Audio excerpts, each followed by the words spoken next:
in today's video, we're going to learn a solo ukulele rendition of Minuet in G major by Christian Petzold.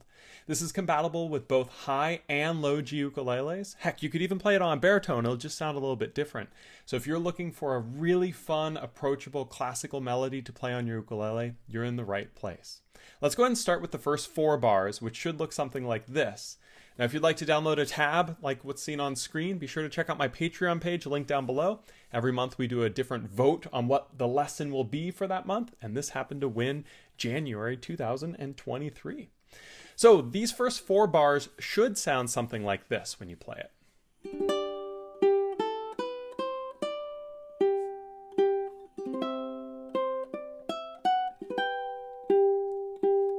Now, what's really important with this song is making sure that you're fretting things the right way, because there's a lot of little efficiencies that lead to a really good tone when you're playing this. We're going to start with this sort of G chord, index finger here on the 2nd fret of the C string, middle finger here on the 3rd fret of the E, and pinky here on 5. Strum all the way through with your thumb.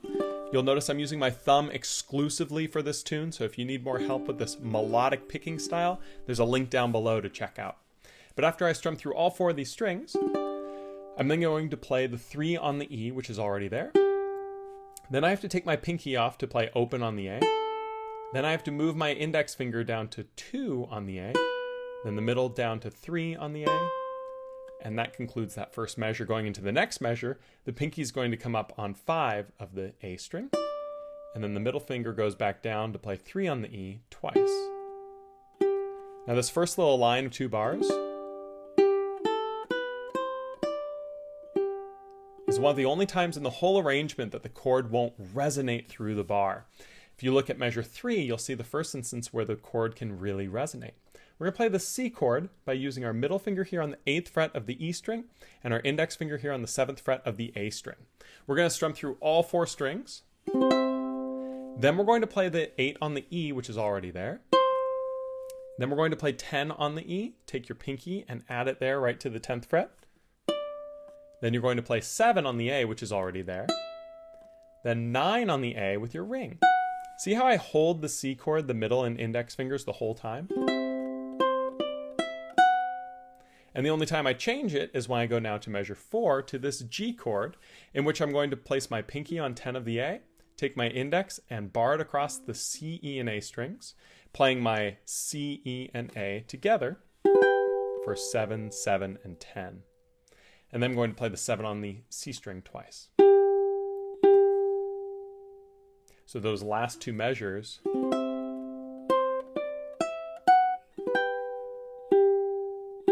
play a chord and then hold it throughout. Here's what these 4 measures sound like again, and then I'm going to go right into the next 4 measures so that you can hear what 1, 2, 3, 4 into 5, 6, 7, 8 sounds like. So it should be something like this.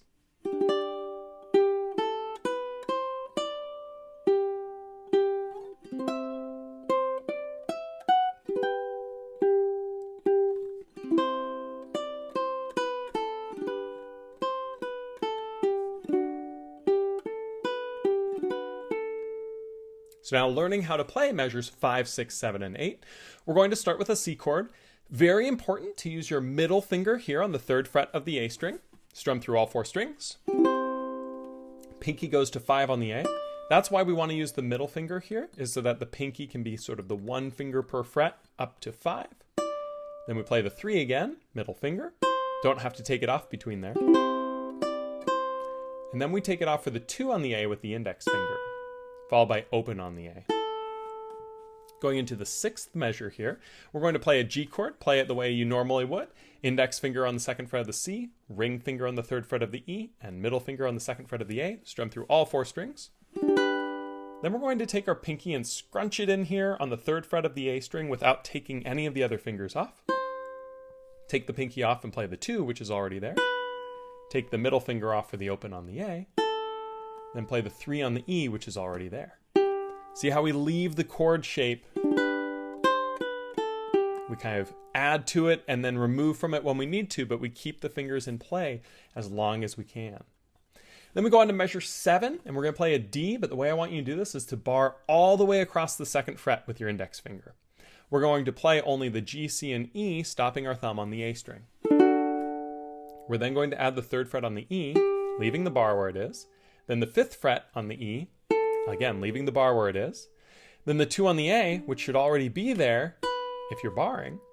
And then the 3 on the E, which is that middle finger right there. So measure 7 is that sort of going right into 8. This is a little grace note is what this is called. You can see how it's like a subtext. We're going to strum through 2, 2, 2, 2, and then we're going to immediately play 5 on the E with the pinky. Still leaving the bar in play though. So that 7 and 8 sound something like this. Notice how we hold the bar the whole way through that.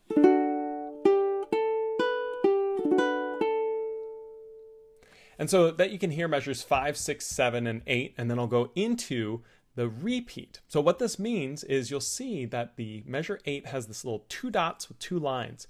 This is telling you to repeat, and it means you should go back to measure 1. And you'll go through 1, 2, 3, 4, 5, 6. But if you look above measure 7, this little number 1 above the D chord, that is our first ending. And what this means is that we're going to play this the first time we do the repeat. But the second time we repeat it, we instead go to the second ending. Now, if that sounds confusing, all that this really means is that when we start the tune, we play 1, 2, 3, 4, 5, 6, 7, 8, repeat back to 1, 2, 3, 4, 5, 6, skip the number 1, go to number 2, and then we play 9, 10 through the end. Still might be a little confusing. This is what it should sound like. I'm going to play measures 5, 6, 7, and 8, and then I'll do the repeat and stop just before the second ending. It should sound something like this.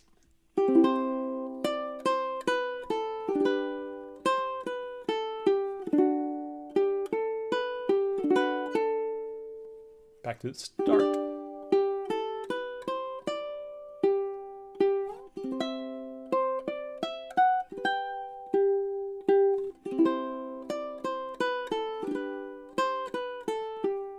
Now, instead of going on to measure 7 and 8, I'm now going to go on to measure 9 and 10 for the second ending. And the way that I play this, well, I just came off this little G chord, right?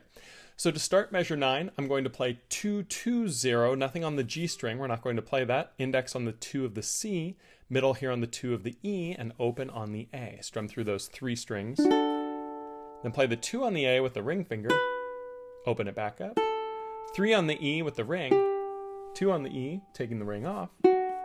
3 on the, and then 3 on the ring with the, 3 on the E with the ring on this little G chord, playing 0, 2, and 3. So you see I'm just taking off and on that finger.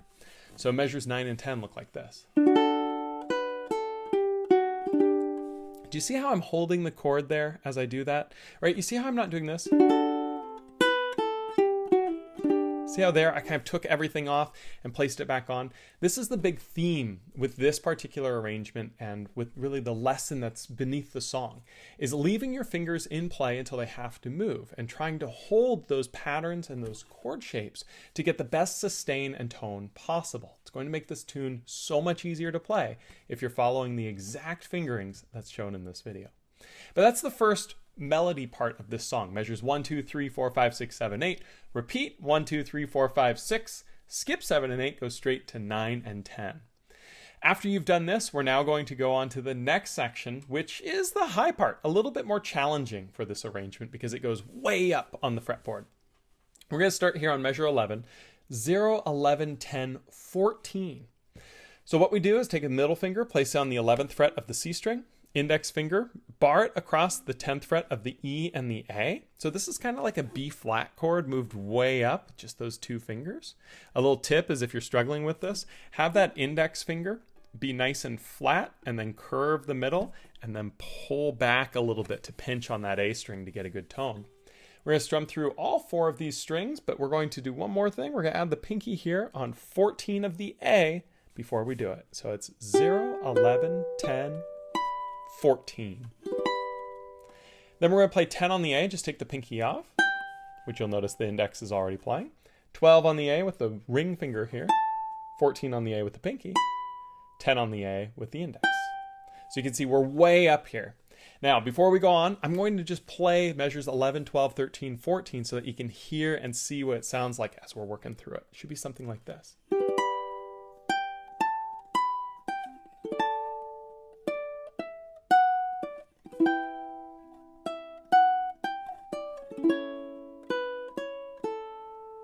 So we start up high, we go down low.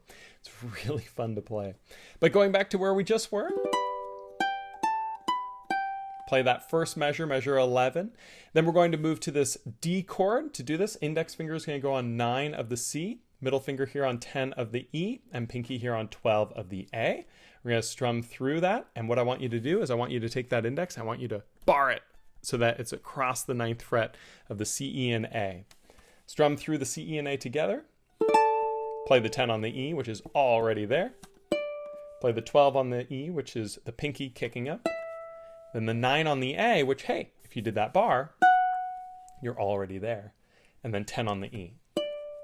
So measure 12 is this sort of going into measure 13. This is a really cool E minor chord. In fact, it's my favorite E minor chord on the ukulele. You're going to take your middle finger, move it up to 11 on the C string, index finger to 10 on the A string, strum through all 4 strings. And then you're going to take this index finger, slide it down to 7. Then you're going to add your ring finger on 9, pinky on 10. And then this is probably the hardest part of the song to do really consistently. That pinky on 10 now needs to slide down to 5, which might seem excessive, but it'll make sense when you look at the next measure. So 13 looks sort of like 7, 9, 10, 5. So again, you start here with the index on 10, right? You then slide the index down to 7, 9, 10, pinky here, pinky slide down to 5. This is the most important thing to do right in this arrangement. Because now the next part goes to this A chord. But to do this A chord, it's not a normal A. We're going to move our pinky down 1 to 4 on the A string, add our middle finger on the 2nd fret of the G string, and index finger on the 1st fret of the C. So that might look familiar as an A chord. We're just adding this note up here, the 4th fret on the A string, making that nice C sharp. We strum through all 4 strings. Then we play 2 on the A with our ring finger, taking the pinky off, leaving the other fingers where they are though. Put the pinky back on 4, and then open on the A. Whew, that's a doozy of a bar. And so when we listen to 14, it sounds like this. And when we listen to 11, 12, 13, 14, it should sound something like this.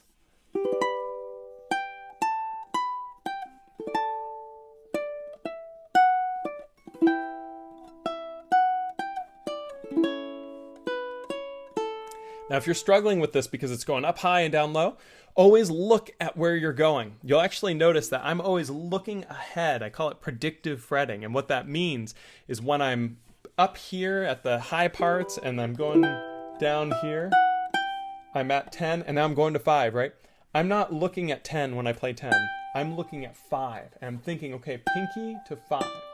Visualize that finger making that movement, and you'll get it. It does take some practice, but I promise you'll get it. So from here, we're going to go on to now measure 15. Measure 15 is basically a scale exercise. We're going to start with our ring finger on the 9th fret of the C string. Then we're going to play 7 on the E with the index, 9 on the E with the ring, 10 on the E with the pinky. See how we're kind of keeping 1 finger per fret as we're doing this? 7 on the A string with the index, 9 on the A with the ring. So that measure 15 is this. It's just a little scale going up. From here we go on to, I think, the craziest part of the song and the most fun to practice. And it's going to be 7 chords actually, all consecutively played. So let's hear what this sounds like before we go any further. I'm going to play measures 15, 16, 17, 18, and then we'll talk about how to play 16. So it should sound something like this.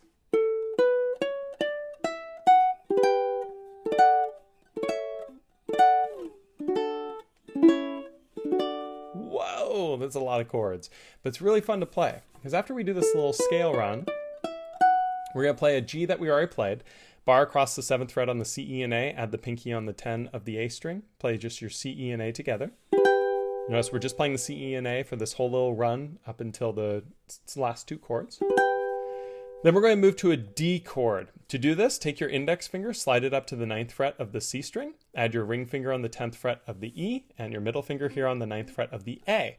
All that this is a G chord moved way up there. So if you have that muscle memory, it's okay to tap into that to get comfortable. Now what I would do is before moving on, just practice going from this chord to this chord. See how I'm kind of moving the index up, adding the other fingers on. Getting really comfortable with that. Because the next chord is this sort of A, and it seems a little confusing. What you're going to do is you're going to use your ring finger as your linchpin. What I mean by this is we're going to take our index and middle off, and then we're going to slide the ring finger down 1 fret to 9. Then we're going to take the middle finger, put it on 9 of the C string, so kind of stacked on top of it. And then the index finger here on 7 of the A.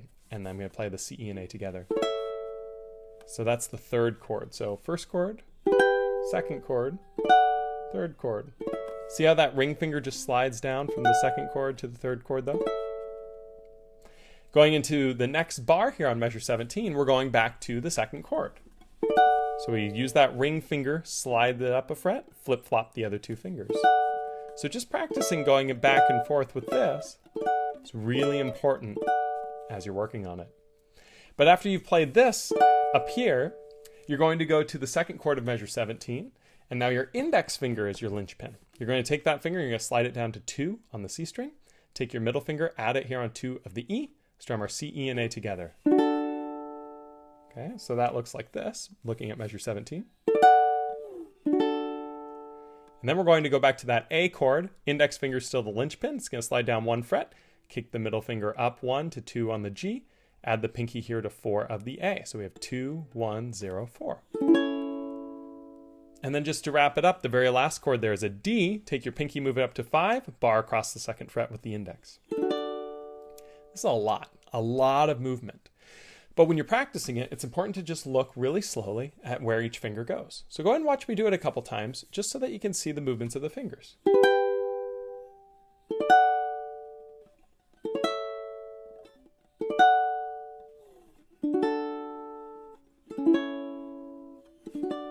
Notice how while I'm doing it, I'm not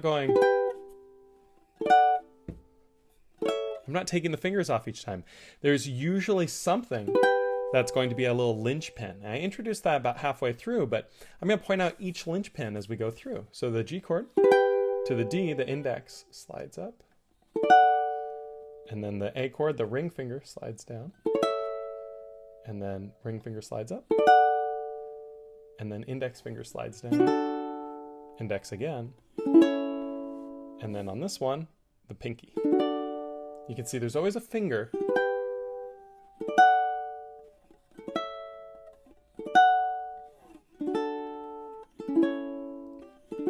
holding.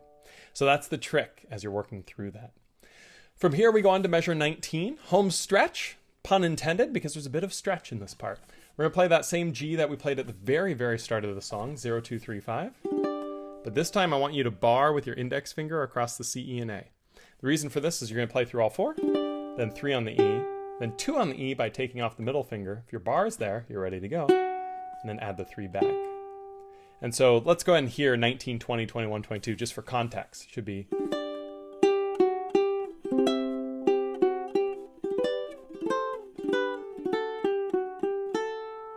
And so that first measure, using that bar to create that sound. And then we go on to the next bar, which is the stretch that I was talking about, measure 20. Your index finger is going to go on 3 of the E, and your pinky is going to stretch up to 7 on the A. Then you're going to play 3 on the E, and then you got to scooch it down to 2 on the E and back up to 3. If this is a big stretch for you, you're not alone. It was for me too for a long time. The trick is to kind of turn the fingernail to actually go towards the headstock of the ukulele. And what that does is it lets you kind of draw it down this way. A lot of times people try and do it like this and they get stuck. By turning the finger a little bit, even though you're no longer using the front of the pad, it's okay. It actually allows you to do big stretches like this much more easily. So you can see by having that turn, I could keep going and going and going. In fact, I can do really big stretches by having that finger sort of turned as I'm doing it. So the 0037 looks like this. When I'm going down to 2, you see that I just kind of turn and kick the finger down a little bit, keep it right over that fret wire, come back up. So we're going to strum through all 4, 3 on the E, 2 on the E, 3 on the E. And now we're done with the stretching.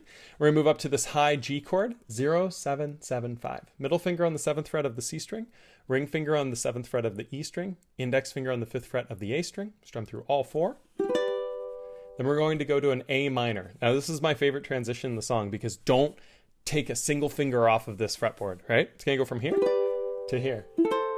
What that is the 7 slides down to 4, the 7 slides down to 5, and the 5 slides down 3. All that I mean by that is we're going to slide everything down 2 frets, and then the middle finger goes 1 more fret down to 4. So we have 4, 5, and 3, which also happens to be the first part of Moonlight Sonata by Beethoven. If you'd like to learn this, there's a link down below on it. One of my favorite arrangements.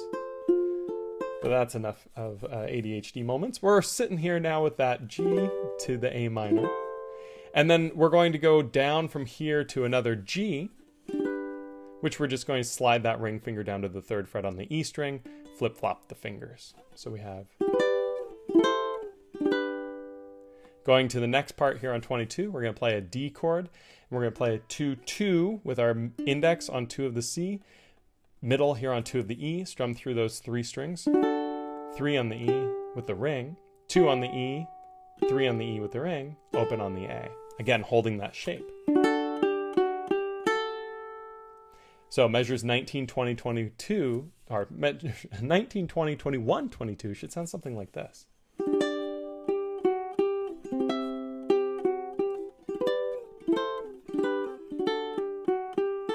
Going into the very last stretch here, it should sound like this.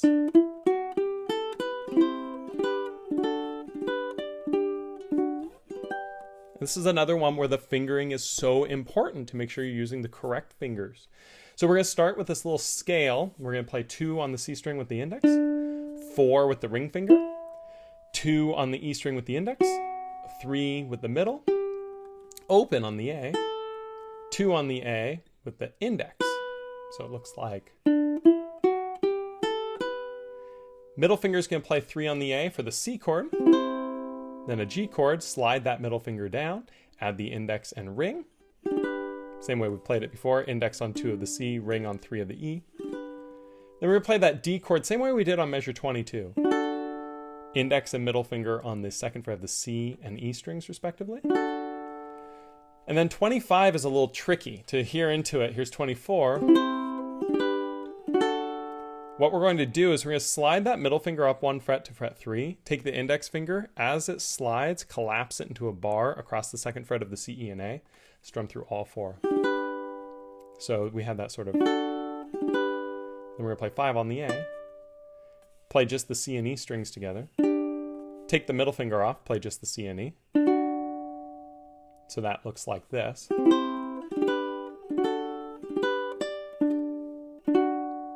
And then we're going to take this index, slide it all the way up to 10, add the middle finger here to 11 of the C string. Same way we played that high G, remember when we played this part?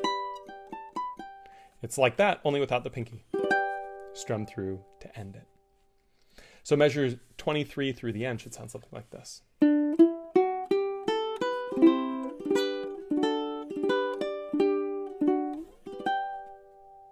Again, with this, you'll notice that the fingers don't move a lot. Like when I go from the C to the G to the D, I'm moving only what needs to move, and then I'm doing a lot of pivoting.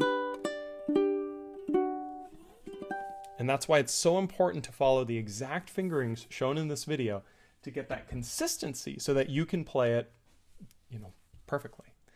So there you have it. This is Minuet in G major. It's a beautiful melody. It's often called the melody. You may have heard it called that before because it's one of the most iconic pieces of music ever written. It's oftentimes mistakenly associated to be written by Bach, but it actually was not. I thought it was Bach until I read that no, it was actually Christian Petzold. So thank you for writing such an amazing melody, Christian Petzold.